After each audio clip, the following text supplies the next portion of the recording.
Satu unit rumah berkonstruksi kayu di Dusun Alumane, Desa Bantan, Kecamatan Cotgiri, Aceh Utara, ludes terbakar Jumat dini hari. Akibat peristiwa tersebut, 3 kakak beradik meninggal dunia karena terjebak dalam api yang membakar rumah mereka. Rumah berkonstruksi kayu milik Fitriani, 32 tahun, di Dusun Alumane, Desa Bantan, Kecamatan Cotgiri, Aceh Utara, ludes terbakar pada Jumat dini hari sekira pukul 2.30 waktu Indonesia Barat. Warga mulai menyadari kebakaran tersebut setelah mendengar teriakan korban.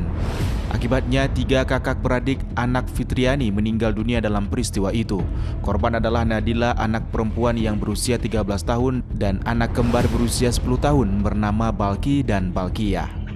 Menurut warga, saat kejadian Fitriani hanya sempat menyelamatkan 1 orang anaknya karena 3 anaknya yang lain tidur di kamar terpisah. Rumah yang berkonstruksi kayu membuat api dengan cepat menyebar ke seluruh bagian rumah dan merobohkan bagian atap rumah, sehingga ketiga korban terjebak di dalam rumah tersebut dan tidak sempat diselamatkan. Setelah mengetahui kejadian tersebut, warga sekitar berusaha memadamkan api dengan alat seadanya, serta mengevakuasi jenazah ketiga korban. Belum diketahui pasti penyebab dari kebakaran tersebut. Menurut warga, saat kejadian tersebut Fitriani hanya tinggal bersama 4 orang anaknya, sementara suaminya sedang bekerja di Malaysia. Jam berapa kejadian, Bang? Jam 2:30. Dengar suara teriakan anulung. Itu kita bangun lah. Kita lihat ternyata itu udah besar.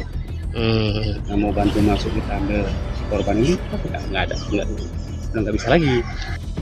Suasana haru terlihat saat puluhan warga maupun sanak saudara melayat ke lokasi kejadian. Jenazah ketiga bersaudara dikebumikan di desa setempat. Dari Kabupaten Aceh Utara, Armia Jamil, iNews melaporkan.